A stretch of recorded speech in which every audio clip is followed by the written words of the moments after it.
Okay, there we go. Billy's here, the meeting can start. There we go. All right, good morning, everybody. We're starting a couple minutes late, but glad you be here. We're going to open the Martoc meeting this morning.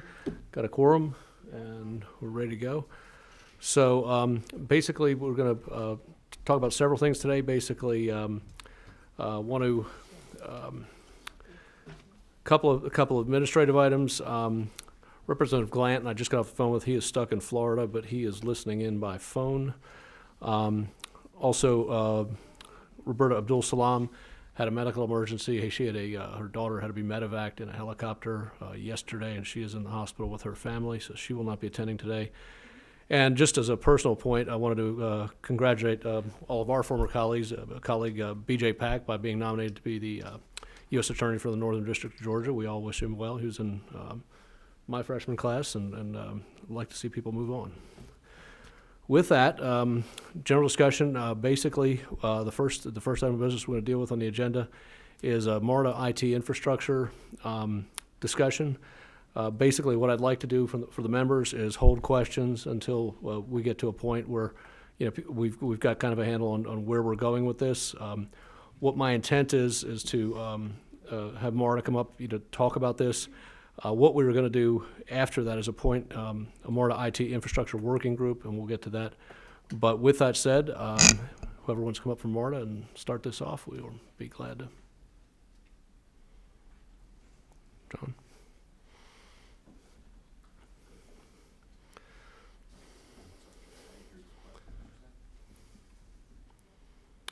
Basically, going into the IT infrastructure discussion here, we've gotten several internal reports from MARTA that identify some possible vulnerabilities that have been self-identified or identified by internal contractors.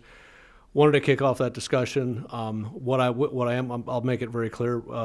While we will acknowledge that MARTA has some vulnerabilities in this, what I am not going to do, because as our previous discussion, I think I remember the number being about 20 to 25,000 hits on the IT system a day from outside, as many IT systems have.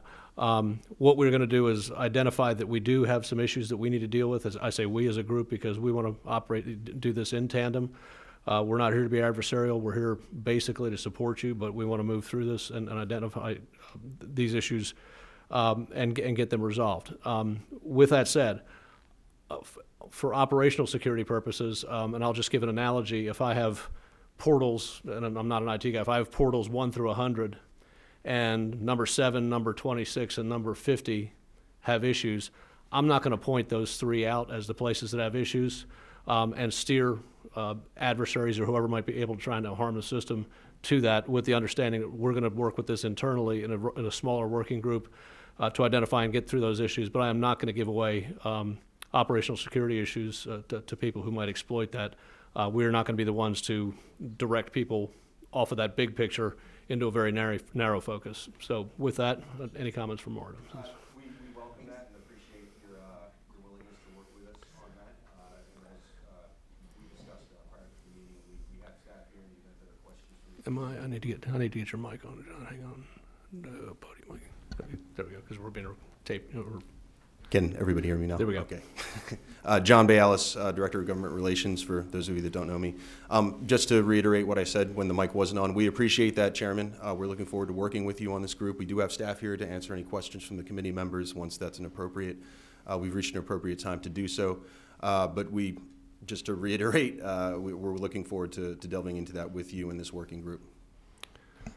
Thank you. We appreciate your obvious attention to the security. Yeah, and it's one of those issues that we deal with where it's not like we're talking about something in education that's wide open. This is a key piece of infrastructure, transportation infrastructure, transit infrastructure. That if we don't have the air conditioning on at the school, it's inconvenient. We have some issues here that people are going after. It's a completely different issue. So I want to be sensitive to the fact that of that, but I also want to inject some real priority into the fact that these are things we need to move through quickly, and we'd like to set probably some deliverables on that as we get into the process and do that. So I would expect, just from a scheduling purpose, for at least the smaller group to be looking at a number more meetings, and this doesn't have to be everybody. This is again going to be a working group within the two parties here, and look at those. But I would like to adopt a pretty aggressive schedule to deal with that over the next few months. Absolutely. Happy to defer to your wisdom on that. Thank you. So we're going to go back to A in a minute with the general discussion on the MARTA infrastructure discussion. But what I'd like to do right now is the appointments to this group. Again, we want to keep this relatively small, just because it can get cumbersome to manage things by committee. The appointment of the IT infrastructure working group will be myself, Senator Beach, being the vice chair, Representative Beskin being governance subcommittee chair, Representative Glanton from Clayton. He's actually not able to be here today, but he comes from an military IT and cyber command background. That's the four, but with the issues that I know are coming up with possible travel by myself and others, I'd like to appoint Representative Hansen, who is the subcommittee chair for public safety, as an alternate. Should anyone not be able to attend that, we can have Megan fill in for that. So with that, I'd kind of like to have a brief presentation from MARTA on as much as you can go into where the IT, what the IT situation is and where we are. And again, if I can have the committee just hold questions, unless it's critical at the point, until after the presentation is done, or when you indicate you're ready to answer some questions. So all yours. Okay, good morning, Chairman and the committee members. My name is Ming Si. I'm the Assistant General Manager of Technology at MARTA. We're going back to the Fujitsu assessment. We talk about regarding the IT infrastructure. This is a study I asked for the consultant to do for us in 2005, and we received the final report in December 2005. And the report actually is focused on two major areas. One is our data centers. We do have several data centers spread around the town, and then they actually identify areas which is potentially vulnerable, and it's define a path for us to moving forward. And the other item in the assessment is talking about our network. Understanding MARTA, we have close to 60 different locations connecting all 38 stations, garages, and the rail yards. We have an internal fiber network, and there is some vulnerability they identified in the network. So these are the two areas we focus on, and the consultant defined a path for us to make our data center more resilient and make our fiber network more resilient. So we have started work. We created a capital improvement program to actually address these two items and obtain subsequently some local capital funding for these two projects. And right now we are working on release to RFP to get address these potential vulnerabilities. And just not to want to go into too much detail about talking about the vulnerability, these are the two areas we are focusing on. One is data center, and one is our fiber networks. And we can have more discussion maybe in a committee environment. So I guess my first question, not being the IT expert, but 2005 was 12 years ago? No, 2015, I'm sorry. Okay. December 2015. I just wanted to clarify that because I'm sorry. In the IT world, No, sorry about 12 that. years is a very, very long time. Okay. That clears up some of that. So, but again, do you have any time frame for, you've got that out for bid, do you have any time frame for when that RFP will be responded to, and what your criteria is for not only response but an award and a possible start date to that? We actually going to the board the committee, MARTA Business Management Committee, the end of this month to receive permission to release the RFP. We're anticipating 6 to 9 months to get the IP awarded, and then additional time to work on the actual implementation. The data center is relatively simple, maybe a little quicker to getting additional network connectivity to all 60 locations. Some of them can be a little challenging, but we are anticipating getting everything finished within 18 months from today. Okay. And I know it's an RFP, but can you give us just a ballpark? You know, is this a 10 million, a 20 million, a $50 million fee? I mean, we're not. Okay. Where kind of on the board or on the thermometer is that? And in the assessment, the consultant estimated about $15 million to complete both items, and that pricing is a little high for MARTA's current financial situation. So the team, and that's what took us a little time to look at an alternative, and we are looking at under $10 million to complete both the data center and the fiber network implementations. So with that, say we're using the $10 million number and 6 to 9 months to award that, from what I understand. And then is that 18 months beyond the award, or is that 18 months including the RFP selection process? 18 months including the RFP selection. It depends on if we have some, depend on, you know, if there's how the bidding goes on, and do we have enough good proposal to move forward to. But we anticipate about 6 to 9 months to award the contract, and then additional 9 months to complete the project. Okay, so 18 months, we'd still be talking about December of 18 at the roughly December of 18, or early or early in 2019 as a sort of a benchmark to look at for that. Correct. Okay. So do you anticipate any issues with the reduction, you know, from the 15 million to the 10 million, or any anticipated difficulties with that, obtaining that funding from your board or anything? That's just our estimate. It's really have to be based on whether the RFP is coming back, and then we will get a firm pricing. What the alternative we actually propose is using the commercial world versus to build everything ourselves, and that's why we do not have all these upfront capital costs. Okay, so you'd be looking at commercial off the shelf versus correct. a legacy type system or an internal system that's proprietary to MARTA, correct? It's more about building it ourselves, because you know, there's a lot of commercial you can buy for services versus building it our own, which would take longer and also maybe more costly. Okay. Right now, I'd like to entertain any questions from the committee on the IT issues in particular.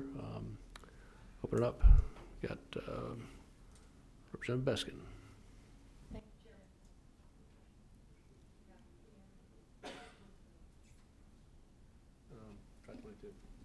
Chairman. Can you hear me? Hello. I have a question about how the RFP process works. If what you're requesting a bid for is sensitive, is requesting, for example, with the building of the fiber network, if whatever the problem is of a sensitive nature, how confident are you that the RFP you're requesting is specific enough in order to get a specific enough bid at a concrete enough price that it's actually going to fix the problem? Well, the RFP, we will release some general information, like general proximity about where the network is going to go to, and then only to the selected, like shortlisted vendor, we will release like network diagram or you know, station diagram, so they will know exactly where the fiber will go to. So we will not expose the information about where our telecommunication backbone to the general public. and just try to keep it a private, only to a short list of vendors. And we're asked to sign no disclosure agreement to get that, just keep it as private as possible. Thank you. Any questions from the committee? Not at all. Okay, Representative Hansen. Thank you for being here today. So I guess my follow-up question would be, this is something that was decided on in 2015, a report from 2015. Obviously, even in the short 2 years, we've had changes, and we anticipate even more changes over the next 18 months. Are we able to adapt to the time frame, that the difference in the 2018 versus 2015? Are we going to, and by we I mean is MARTA, going to maybe keep people on as consultants to be able to continue to adapt to these different changes or needs? Yes, and you are exactly correct. So when we did the study in 2015, there's not a whole lot of item is in the cloud. And since 2015, with the implementation of Office 365, we have moved a lot of the data into the cloud. So the requirement actually is less for us. So that means the cost is also less because there's less power consumption of all the servers in our data center. But definitely, we do have a wonderful team, and we will getting some assistance from the consultant to help us go through this whole RFP process and down to the implementation. As far as the network, it's actually it's a 25-year-old system, and we've been talking about that for some time. It hasn't changed much because it's fixed, it's hardwired, and we just need to have an alternative to our current infrastructure. So that will not change much. Any other questions from the committee? Seeing none. I just want to reiterate, so as we go through this process, from a vulnerability standpoint or a threat assessment standpoint, are you going to be consulting with any outside entities like a resource that we have right here in Georgia, Cyber Command, or things like that, with up through the federal government? And because of the nature of the world we live in now, are you looking at redundant systems, I should say dispersed systems, where you could deal with that? If you were to have a catastrophic event at one place, to be able to pretty much seamlessly move that operation off-site or off that site to a secure site. That's definitely our roadmap. We actually currently utilize the service from the Center of Internet Security, which is a nonprofit set up by the Department of Homeland Security, and they're helping us to address, some of the issues with the vulnerabilities, and they help us to monitor the system. We are definitely, the whole idea of this resiliency is actually having data center resilience in case of some natural disaster or human error, and also the network is addressing exactly the same thing. And with the implementation of cloud, and we are in the process of moving more and more things into the cloud, it actually will improve our ability to recover in case of a failure. Okay. Any more questions from the committee on this issue at all? Wow. All right. Next item that we're going to go to, basically, we've appointed the MARTA IT Infrastructure Working Group. For those who came in a little bit late, we've got that group consists of myself, Senator Beach, Representatives Beskin and Hansen, and Representative Glanton, which is basically the chair, vice chair, and the three subcommittee chairs. Again, Representative Glanton could not be here today, but he is the more of the IT and cybersecurity guru with this. I guess the next thing we're going to move to is the something that is going to probably generate more questions than the IT stuff, since we have a narrow expertise on IT here, but this gets into more of the political, which is discussion of future DeKalb County / City of Atlanta / MARTA expansions, and where they might end up and where they might go. And so I will turn it over to whoever from MARTA wants to present on that. And again, if we can hold questions, unless they're really pressing until the end of the presentation, I'd appreciate that. But if you have something that needs immediate, to interject something like that, just light up your board and let me know. Thank you. Good morning, Mr. Chairman, members of the committee. My name is Don Williams. I'm the Senior Director of Transit System Planning at MARTA, and that oversees the long-range and short-range planning for the authority. What I want to do today is give you a brief update on the on the DeKalb County expansion update. What I'll do is kind of talk a little bit about the system itself, give you a quick overview of the I-20 East project and the Corridor project, both of which are located in DeKalb County. First, in terms of where we are today, off to your left, you can see the existing MARTA system that consists of the east-west rail connectors. If I could just one second. Members, you've got that in your package here as well. It's the PowerPoint presentation, it looks like it is. Oh, I'm sorry. Because old folks like myself with the glasses on, it's tough to see that one. Thank you. Please proceed. I'm sorry. Okay. Okay. On the page 4, you'll see the rail system MARTA. It shows the existing system where we are today. And off to your right, you have the aspiration system for the authority, where we're talking about expanding at least the system in 4 corridors: Clayton County, DeKalb County, as well as Fulton County. And so the idea we actually have 4 projects. Let me give you the name of those projects. It's the Georgia 400 Transit Initiative, which goes up to Georgia 400. We also have the Clayton County, which goes down into Clayton County from the Lindbergh Station area. And we also have the I-20 East, which it goes out from the Indian Creek Station out to the Mall of Stonecrest. And we also have a BRT component of that. And I'll kind of go through that quickly. And then as we continue to move forward, you will see that we're continuing the planning process. And where we're trying to make sure that we not only expand the rail system, but also the bus system. And the next slide shows the comprehensive operation analysis, the results of that study. That study really looked at the idea of looking at the existing system and how we can better operate the system in terms of the service to the various communities. And so out of that came some recommendations. Those recommendations are listed on your slide. We're talking about 5 arterial rapid transit corridors. We're talking about improving the local service in terms of 15 minutes or less. Supporting services, those bus routes that actually feed into your rail, as well as to your arterial rapid transit system. And then the circulator system, which is going to be providing the first mile, last mile connectivity for those communities. And then there's also express route that we're looking to do.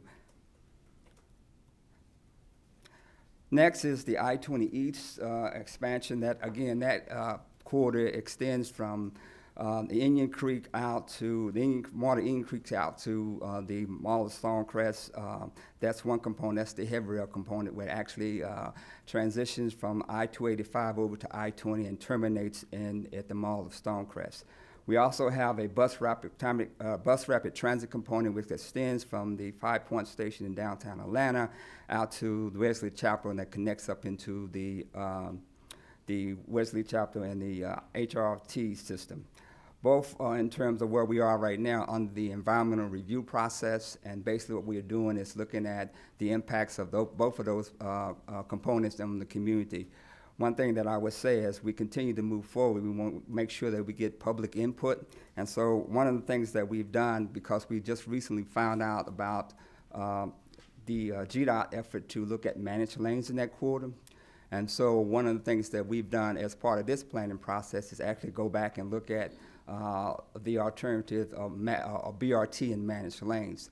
That was not originally put in the original environmental study because it was something that we not planned for, being that we didn't think that GDOT was looking at managed lanes in that corridor. And so what we're doing is going back and doing analysis of that, of the managed lanes and the BRT component, and at the end of this year, we should have the results.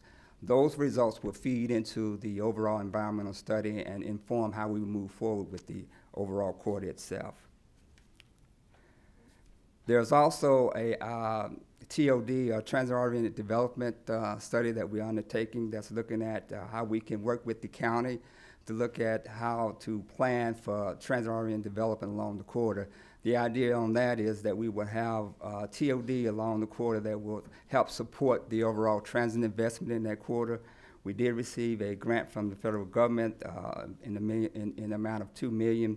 1.6 is for the FTA grant, and then we've had about 400,000 that was kicked in from MARTA and DeKalb.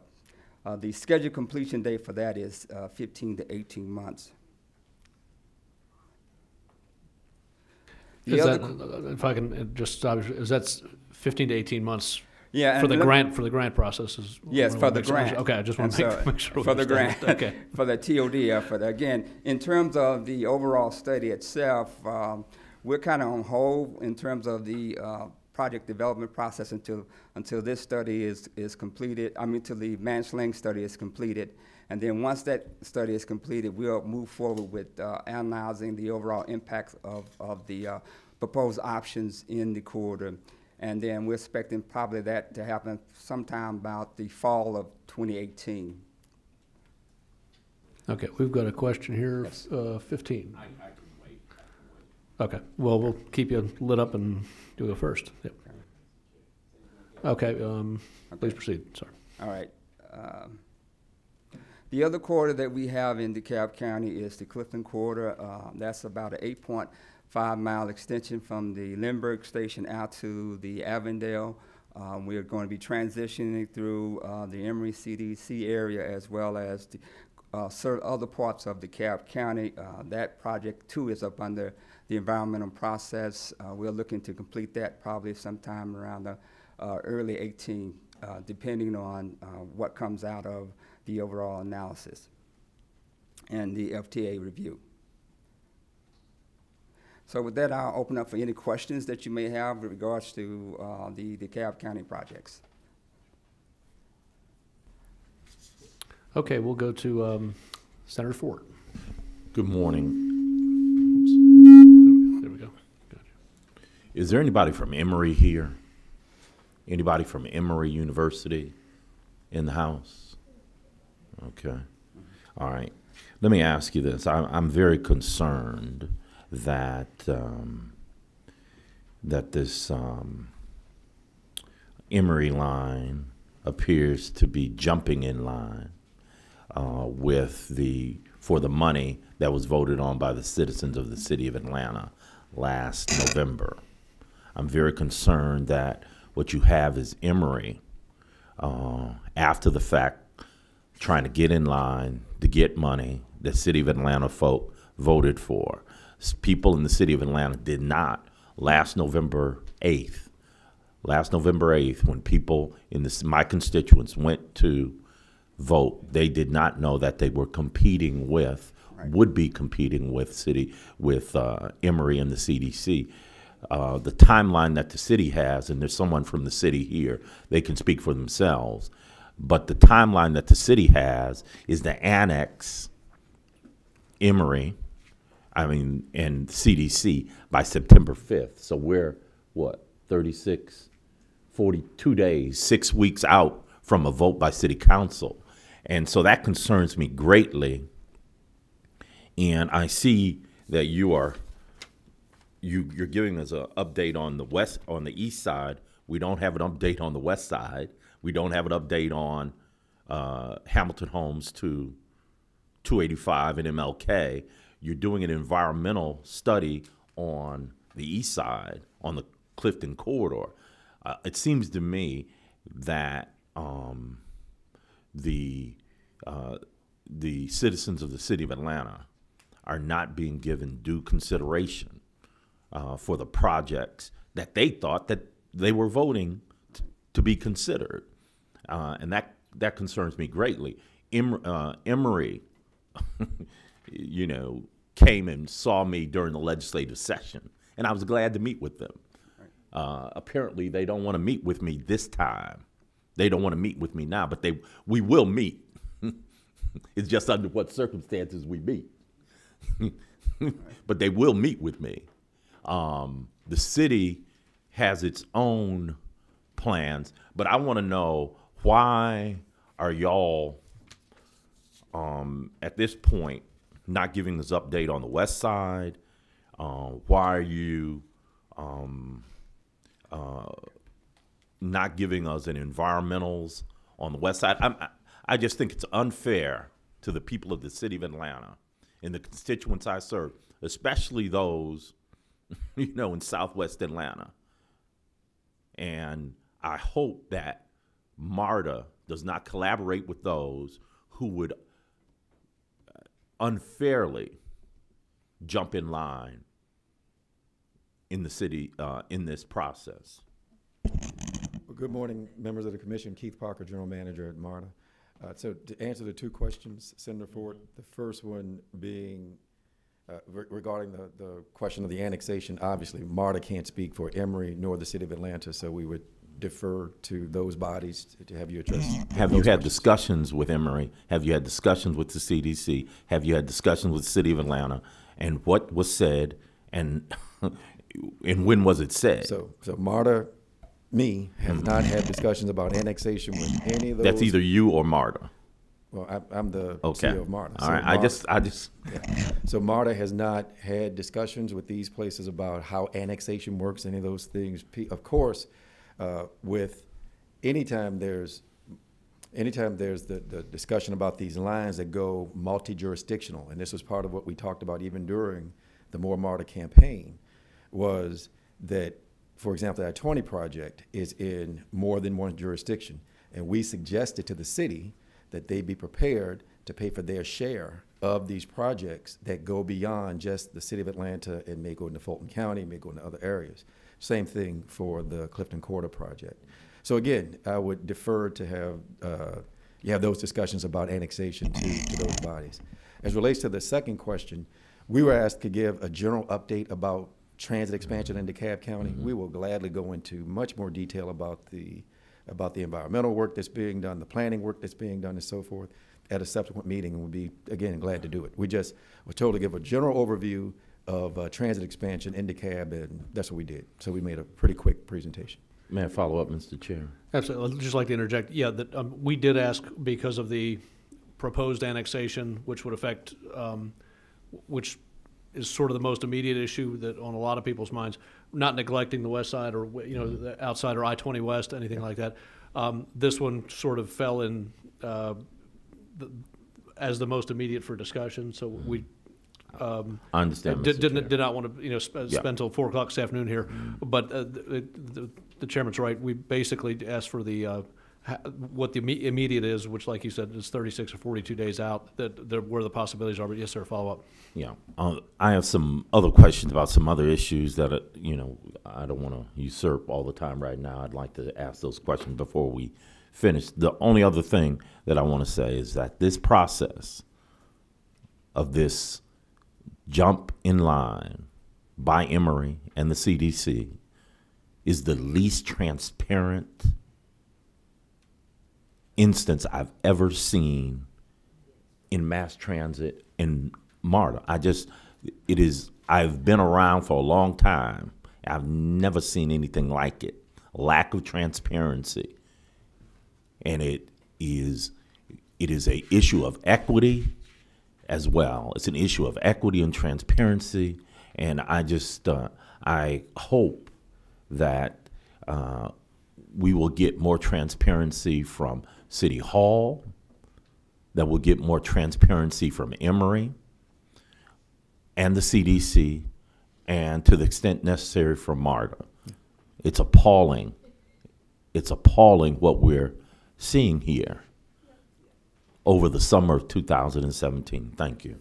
May I make just one quick comment in regards to that? Sure. Ultimately, the city of Atlanta makes a decision about the scheduling and the phasing of the projects in conjunction with the MARTA staff. No one from the city of Atlanta has come to us as a staff and said that the Emory project, or any other project for that matter, takes precedent over any other project, that the phasing of those projects would be done as was discussed during the campaign, that we gave out the full list of here's all the potential projects, and then said as we started collecting those funds and started to get more information, we'd be coming back to the city along with some exhaustive public comment periods and public involvement, and then the city would lay out here's the phasing of those various projects, and that's the way. With all due respect, Mr. And none of that Manager, has changed. With all due to respect, my Mr. knowledge. General Manager, it doesn't have. You don't have to say it. I don't. You know, Jose Williams had a saying. I hear so much of what you say. I see so little of what you do. But in this instance, I see a whole lot of what's going on. And I'm not accusing Marta. I know where you stand, where you're positioned in this. But what I'm saying is City Hall is not being transparent, and there's a serious issue of equity, and it needs to be discussed fully. And because for this to go forward, for this discussion to get to this level, it is an insult to the people of the city of Atlanta, particularly those neighborhoods who are looking for MARTA to come in those neighborhoods and relieve their transit needs. Thank you. Okay, we've got Representative Mitchell. Thank you, Mr. Chairman. Mr. Williams, I must say that I'm delighted to see the plans, the expansion that comes through the I-20 East expansion, as you call it. As a matter of fact, it comes through the heart of Senator Anderson, Senator Butler's, and my districts. I just want to know, have you acquired the rights already for the parcels that will need for this expansion? Not yet, sir. We are in the process. Once we go through the environmental process and Right. nail down the proposed alignment, then we'll come back and start going through the project development phase where we would start looking at purchasing right away. And you're prepared to make this public and haven't required the areas? It's been my experience is once the public gets the idea where you're coming, all of a sudden those lands, those parcels become very, very expensive as a result. Right, that's an excellent question and comment, Mr. Mitchell. The thing we just want to be completely clear about, there's no funding for the I-20 project as it stands. That, unlike City of Atlanta, who passed a tax last year for expansion of its projects, these are all just proposals at this point and aspirational type goals. And we're continuing the studies and so forth. There's no money. And we've had those discussions with DeKalb County officials over and over. And I think they're looking at some different avenues of how they could potentially come up for with the funding for the I-20 project. But as of today, those funds do not exist. Yeah, of all the things we showed you on that slide, going back to the current slide, the current transit system versus the one that right here, the one we would like to see, the funding is in place not at all for the Georgia 400 going up north, nor the I-20 project. The one that is funded is the Clayton County project, because the folks in Clayton, of course, voted themselves a tax increase and requested that half the funds go to bus service and the other half be reserved to build either a rail or some other high-capacity transit option going to Clayton. So we would not be acquiring any land or any of those type things until there's a funding source for the I-20 project. If I may, Mr. Chair, it's my understanding that all future funding will go to the I-20 expansion. Yay, nay? That would be a preliminary comment to make, simply because there is no there's no mechanism. vote, there's no parameters that have been established even about what the funds would look like. So I think it's just a little preliminary to make that statement. Thank you, Mr. Chairman. Thank you. If I can, and I'll just reiterate what Ms. Parker said. You know, some of these are funded, like the Clayton. Some of them are not. And some of this, and correct me if I'm wrong, would be dependent on when that funding came in as to, and I'm not, this is kind of reaching out, where those priorities would go. If route XYZ, and got an FTA grant or something like that, or matching funds prior to, XYR, would that change the priorities of that? I mean, just from a standpoint of the ability to actually proceed. Right, the local elected body, as well as including significant public comment opportunities and public input, would determine exactly, again, the phasing of projects. So, for example, if DeKalb County came forward with the funding to pay for this project, then we would lay out a path forward with the federal government in hopes to have them pay for upwards of half of the project, and that brings with it some new complexities and so forth. If I can just follow up on, so the FTA stuff, basically that's dependent, and I'm not experienced with this as well as you are. That would be dependent on basically a plan being in place, two, the funding in the pipeline at that point. What are the criteria for the FTA? I mean, what is that measured against? Say, and I'll just an example. Say we had 2 or 3 different lines come in roughly at the same time. How would that be evaluated with the federal funds, obviously with limited transit funds? Right. What we've done is pursue all the projects. We're not showing favoritism on any of these projects, one over the other. So we've continued the environmental and planning work on the Clifton Corridor line, on the Georgia 400 line, on the I-20 line. All of them are moving in terms of getting all the data that's necessary and the information, and we're having ongoing discussions with the Federal Transit Administration about all those projects.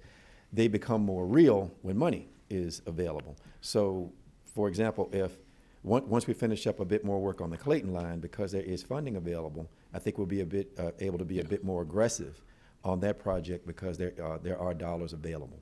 And where the 400 line's been researched, for a number of years, I would think, just in the current environment up there, a lot of the cities, pretty much, don't want that. That would essentially, without the funding in place, that would essentially push them back further, or until a point where that existed. Well, I don't know if I completely would concur with a lot of the cities don't want it. I think there's debate that goes. That's not correct. Yeah. Okay, let me. That's changed. I will. With that segue into Vice Chairman Beach. Well, I'll just say this, that, to Representative Mitchell's point about the funding for I-20 and 400 and such, if you remember, we tried to pass an $8 billion bill a couple of years ago that then morphed into the $2.5 billion for the city of Atlanta, which I'm glad that we got a bite of the apple. We got started. But we would have had the complete funding for all 3 major projects that were identified that were critical to the region. The Clifton Corridor, which was very critical for the CDC and Emory, Georgia 400, which is a very big job center, up 400 corridor, and then the I-20 corridor. We didn't get that. We're going to go back. We've left .25 in North Fulton to go back and take a bite at the apple and see if the folks want to vote on it. I will tell you, I'll just tell you, when I had an opponent, we did some polling of North Fulton only. 58% of the people in North Fulton said they want the opportunity to vote on MARTA expansion to windward, and 54% said if they got the opportunity to vote, they'd vote yes. So the people are ahead of the politicians on this issue, and I think the mood has changed in North Fulton. They want options. I can tell you my constituents that I talk to in North Fulton are sick and tired of sitting in traffic on Georgia 400. It's not traffic, it's a gridlock. It's a parking lot. So, but I think that the Clifton Corridor, to Senator Fort, I understand your anxiety about it, jumping to the front of the line, but I will tell you that's been a line we've talked about for a long time, and it's a critical job center up there at the CDC and Emory. So I think it's a line that would be much needed. But I do. Talked about last November. Okay, I'm not going to argue with you. But we've been talking about it a long time. I can tell you that. Last November. Okay. When my constituents went to vote. Okay, we've got. Okay, I do have a couple questions. Can I ask a couple questions now? Yes, and gentlemen, you can take that one offline. Okay, we'll take that later, offline. But I do yes, have sir. a question, Mr. Parker. One of the things that you said was on the I-20 that y'all were doing an environmental study and GDOT's doing an environmental study. Is there any possibility, and I've been talking about this since I was on the DOT board, of doing one corridor environmental study? Would FTA and Federal Highway ever get together and say, we're going to look at a corridor, and instead of us spending money at GDOT to do an environmental study, MARTA spending money to do an environmental study, let's just do one environmental study for the corridor? Is that possible, or is that impossible? My sense is if we tried to do one study at this point, it would actually slow down the project from a transit perspective pretty dramatically, because we would be, in some respects, starting over on that, on much of that environmental work. So what we've done instead is MARTA is sharing its data, and I assume GDOT will be doing the same about their corridor study. So I think the method we've got moving forward is the one that's most expeditious. Because again, if my biggest caution would be if we started over and said, let GDOT be the focal point of the study and manage it, we would start the whole transit discussion I got you. over again. Okay, and I just was delay it trying to by a see if few there's years. any economies of scale and savings in money and so on to try to do one major study. The way you're describing makes the most sense. yeah. It's just that we are at a point where we would, Yeah. the transit system or the transit study would actually take years longer. And let me ask you another question. I know when an environmental study is going on, you cannot acquire right of way. Is that correct? That's correct. One of the things we're doing up on the 400 corridor is private entities like the North Fulton CID are trying to tie up land so that it doesn't get developed, so we can have opportunities to have stations. So we're looking at a piece of land right now. So maybe we can look at that with other private entities that could do things that you and government can't do. Right, and under separate cover, I will send to the committee what those limitations are. There are times if you're not using federal money for certain acquisitions that you can acquire parcels and so forth, but there are some significant rules in place that if you're using federal money for the acquisition of these parcels before the project's been approved completely, then again, there's some limitations. But we'll send you all some information. Because I about do how that worry works. about that, and even in the I-20, you're talking about 5 stations. If the land gets developed, where are you going to put the stations? Right, You and the follow second- me? So, anyway. Mr. Mitchell mentioned very correctly that the second people know you want a piece of property, the price of it goes up. Thank you, Mr. Chairman. Thank you. We've got several more. I think Representative Beskin is Excuse next. me, Mr. Chairman, I have my light on. I'm going in order. Okay. Okay. So Representative Beskin, you're next, and you're on 22 because 21 doesn't work. Thank you. I have a question about the proposed Clifton corridor expansion. How much of this proposed rail bed between the current Lindbergh station and, let's just say, Emory University, how much of that is outside of the proposed Emory annexation area? I'm trying to figure out how much of that proposed rail bed is not in the city of Atlanta. The city of Atlanta, I think, is only, when you look at it, it's only about 2 miles within the city of Atlanta. And then there's, in terms of DeKalb County, there's a small portion that's in DeKalb County. So in terms of the terminus points from Lindbergh to Emory campus, most of that is going to be within the city of Atlanta. I'm thinking of the area specifically that is east of the Fulton DeKalb County line. As I understand it, once you cross into DeKalb County right there, over by where Cheshire Bridge Road goes under I-85, at that point, I think you're out of the city of Atlanta. Yeah, so is that correct? Yeah. And so until you get from there southeast to the point where you're getting into the annexation area, which is up around Old Briar Cliff Road, all of that is not going to be in Atlanta, even if on September 6th, the city council voted the day before to annex that into the city of Atlanta, correct? So I'm wondering if I'm right about that, if that is in DeKalb and will not be in Atlanta under any proposal currently under proposal. If that's in DeKalb, is there a funding mechanism for the Clifton Road corridor if you have a gap that's not in the city of Atlanta? Not talking about the future Clifton Road corridor east of Atlanta that gets you to Avondale, but for that part, could you begin construction on a Clifton Road corridor when you have a gap that you have no funding mechanism for? Well, again, one of the things we don't want to convey in any way, shape, or form is that MARTA are the experts or can answer about anything regarding the proposed annexation, because that's not our role and not something we want to be held accountable for or have anyone reference back that MARTA said A, B, C about the proposed annexation. So let me give that as as a qualifier.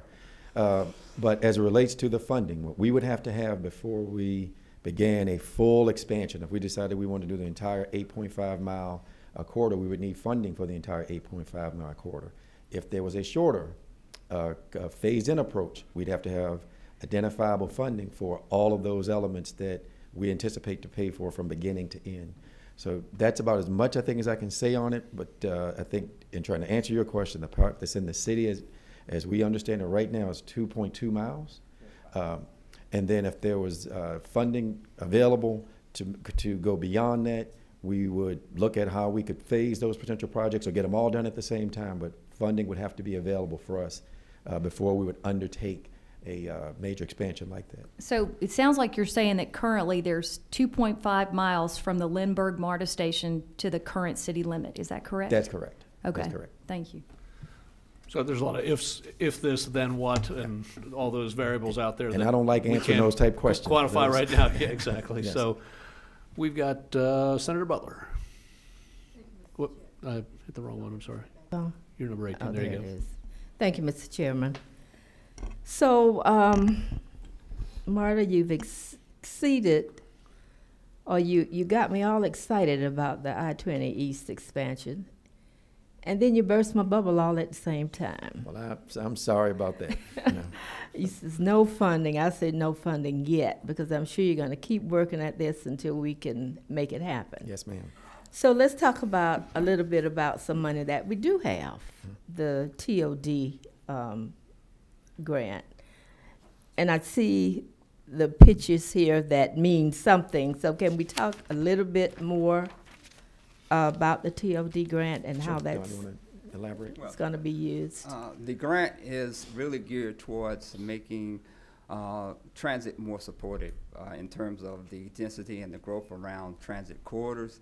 And so FTA is coming back and saying, okay, we're going to help the community plan so that their transit project can be successful. So they've given us some money to start looking at how we can plan along that corridor to look at TOD.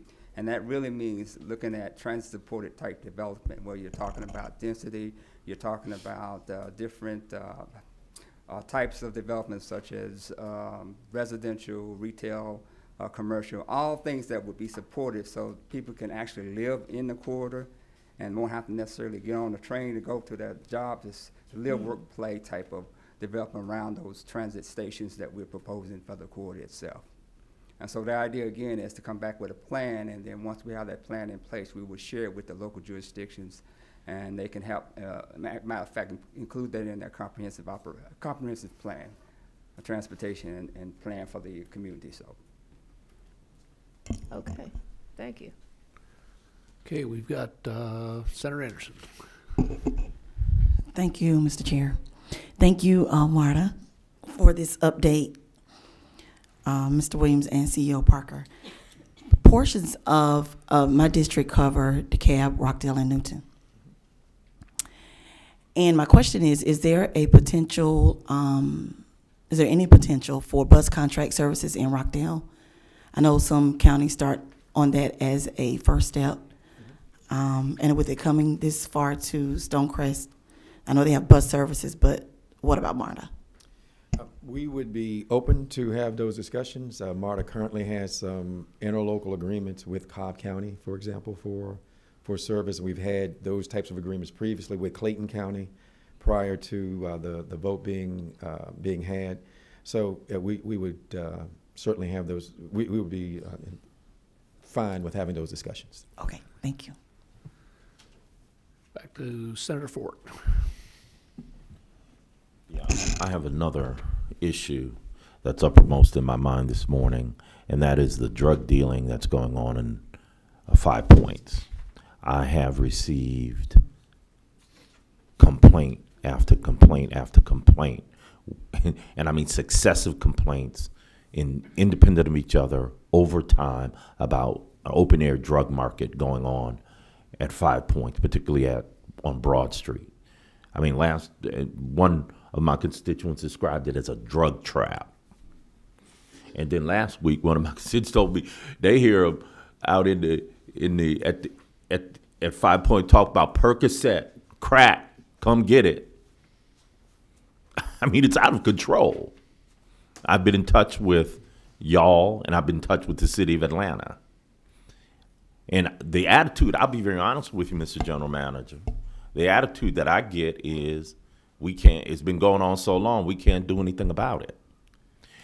How can we talk about expanding MARTA in these magnificent ways that we're talking about, technology and, and expanding it to the CDC, and we can't even stop drug dealing 2 minutes from the state capitol? I've been, your chief and I have missed each other, I'll grant you that. The city of Atlanta, I never got any response from them. But I'll tell you something. We cannot concede the selling of hard drugs at ground zero in our city. And it's happening on MARTA property, and it's happening on city property. Can you tell me if you have a plan to deal with that issue, Mr. General Manager? In fact, I walked from 5 Points to come over. We went from 5 Point Station to the Georgia State Station. I'll go over there today on my way back. But we take any type of criminal activity on MARTA very, very seriously. In fact, let me, if you don't mind me finishing this comment, our transit system measures itself not just from day to day within MARTA, but also on a national basis. And when you look at Part 1 crimes that have been committed on public transit systems, we finished second from the top in terms of the fewest number of those Part 1 crimes. And our crime numbers today are better than we were last year, which were better than we were the year before. But that doesn't mean we are always vigilant in trying to go out there and aggressively go after anything we see in terms of wrongdoing. So, when the second you mentioned this to me several months ago, I immediately went to our police chief. They dispatched more resources into that area to make sure this type of open air things that you were mentioning wasn't going on. We didn't see that, but we continue to go after it very aggressively. As I say, when I leave here today, I'll be walking over there to make sure the open air drug dealing, that sort of thing you're saying that's going on MARTA property, that's not happening.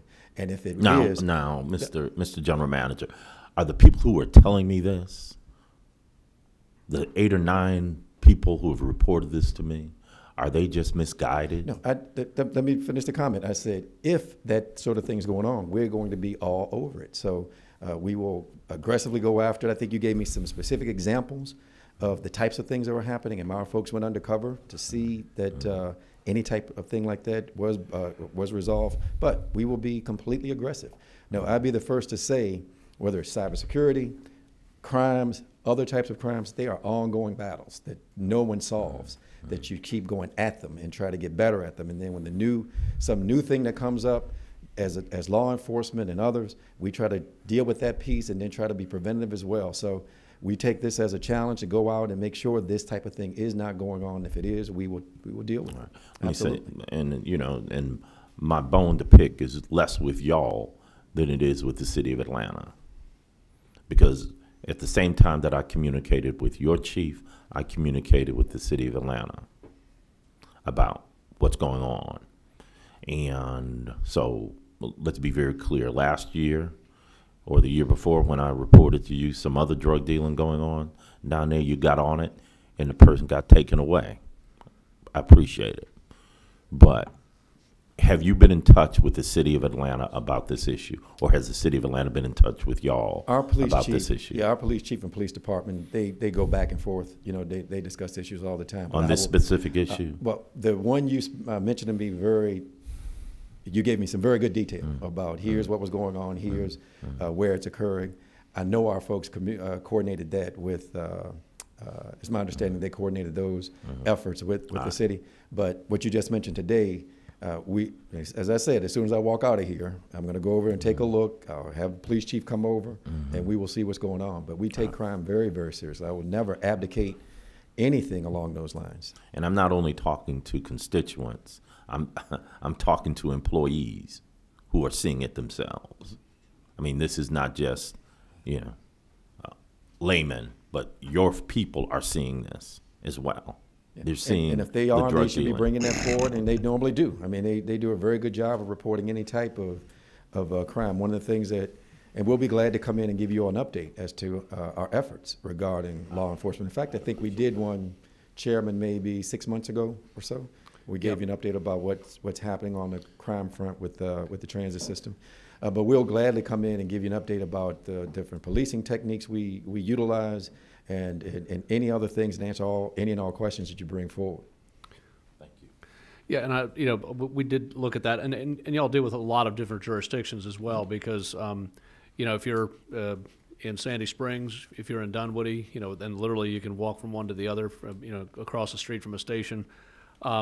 It can get, where does MARTA's responsibility end? Or, I mean, if you have exigent circumstances, that's one thing. But if it's 150 yards away in one of those municipalities, there's not really something to do. I guess, I know that y'all work with things that are specific to certain districts. Like if you hit, certain crimes in a certain area, you do work with those local jurisdictions a lot more closely to, if you've got a rash of robberies or purse snatchings or something like that. But my experience, at the end of the day, my police chiefs, I think, said it kind of best, is you can't prevent all crime or even solve all crime, but you can sure as heck displace it sometimes. And sometimes if you have aggressive policing in one area, those folks move to another area. It's like squeezing the water balloon, But again, we've got a serious issue in the state, and this is going off on another track, but, the opioid thing and drug addiction is a big deal. But as a daily rider, I feel completely safe on the system. And over the past few years with the Ride with Respect and the more visible, before, I'd say 5 years ago, you would know who was a MARTA police officer because, okay, there's a guy in a blue jacket. Does he fix something? Is he working for a construction company, or is he a policeman in the wintertime because everybody's all bundled up? But the presence now in the stations has made, I think, just a deterrent effect to it. So we'll go to Representative Hansen. Mine's more of a comment. There's a second part to preventing or ending crime on MARTA or anywhere else, and that's prosecution. So I assume that y'all are working well with any jurisdiction that you have.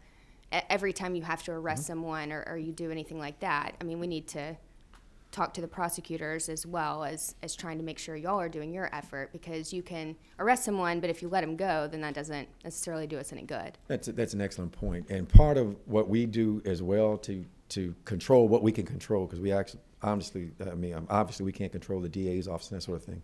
But the reason why we passed the Ride with Respect component of what we did, the reason why we took the approach we did was so it gives us more control. So, for example, if a person is caught stealing fares or jumping the turnstile and so on, that's not a crime that a local DA is going to take very seriously. But at MARTA, that person still could be suspended for as much as 2 weeks, 2 months, or what have you, depending on how many times they've committed that offense.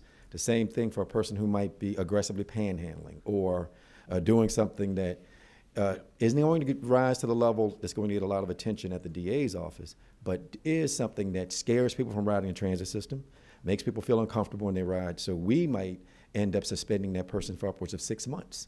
So we want them to know that if there's a penalty, if they are committing a crime or committing some type of offense on MARTA, there is going to be a price to be paid, and that repeat offenders get even stiffer sentences. Right now, we're very proud to say that we have a repeat offender rate somewhere in the 7% range, which is extremely low, which means that when we catch them, that doesn't mean they're never coming back on the system. It means when they come back on the system, they really are behaving themselves. And that's the goal all along, not to lock a lot of people up, but to get people to do the right thing while they're riding us. I just want to make one more comment on that. The pushing it down to what I'll call, we can't get out of a MARTA meeting without calling this knucklehead behavior. Basically, sometimes when you're looking at somebody for that, I remember, 2 years ago, we had a guy doing fare evasion, turns out arrested for fare evasion, turns out to be a serial killer who had killed 4 people in and around Decatur and right around downtown here. So sometimes you run into that minor crime that, it's like a lot of times somebody gets pulled over for a traffic violation, they've got a lot more on them, and that does come back. But I agree with you that the DeKalb County DA or the Fulton County DA is not going to prosecute a fare evasion or something like that. They've got a lot bigger things to deal with on that. But I think just the within the system of suspensions or whatever that process may be, you've had very few repeat offenders, and I know you've had to this date almost no civil rights complaints on that. Am I still correct with that? Thank you. So, any other questions from the committee on this before we go to the next agenda item here? Okay. Thank you. Thank you. So I want to remind everybody, tying right into this and expanding it even further for probably more comment and a larger area, which is going to be interesting. Where this ties in, we've got an upcoming House Transit Governance and Funding Commission meeting August 2nd from 10 a.m. to 3 p.m. And Zenaida, that's at MARTA headquarters, if I'm not mistaken. So that's at MARTA headquarters. Anybody from MARTA want to talk about, if anybody in this room, parking, access? I mean, I know I ride MARTA to there, but John or anybody want to talk about, this is the Transit Governance and Funding Commission meeting at your offices. I don't know if I stepped on anybody's toes here, but you want to talk about attendance to that and kind of give us a couple of minutes, just one, access with parking and all. Is it validated? Two, ride MARTA because it's right there. And three, kind of. Mr. Chairman, if you will, why don't we send you all something later today or tomorrow that details the work? We still are finalizing some of those plans. Okay. With the committee. It's probably premature. And actually, if you could copy the members, if you don't have it, Zenaida can get it to you. The actual members of the Transit Governance and Funding Commission as well, and that includes people not in the legislature, like yourself, right, and the rest of the folks on that. That'd probably be helpful just for an attendance aspect of that. Will do. So thank you. Basically, the other thing that we've got is the working group will set up a set of meetings. I'll work internally with MARTA to set that up, and we'll look at venues as well as times for those. But again, I want to make that relatively aggressive schedule and set some deliverables. So members that are appointed to that, just be prepared to get those. If you can't make it, again, we've got I've appointed an extra person to the committee, so we can at least have 4 there at most of these. One thing, Representative Glanton could not be here this morning, so I'm making a comment for him to MARTA. He is still getting a lot of feedback from his folks in Clayton regarding basically the shelters, the condition of the shelters along the routes. A lot of his folks feel that that's not being addressed in a proper manner, that with trash emptying and things like that. Mike is caught in Florida right now and could not make this, but he wanted to have that expressed, basically that he's still got the same issue with I think it's particularly in the bus shelters, the trash being emptied and things like that going on. So I'm sure he's going to be back tomorrow. He might get with you on that as well, and he's also going to be on this on the working committee. With that, any closing comments from anyone? I see Senator Beach has got. I'll make a quick announcement. On August 3rd, we will be having a Senate Transportation Committee meeting. We'll be having a presentation from Cooper Carey on a multimodal passenger terminal. There's been a lot of work done on it. Obviously, there's going to be some development in the Gulch, so that may not be available anymore. But I've been talking with Mr. Parker about other opportunities. I think that we need to look at a multimodal passenger terminal somewhere in the region.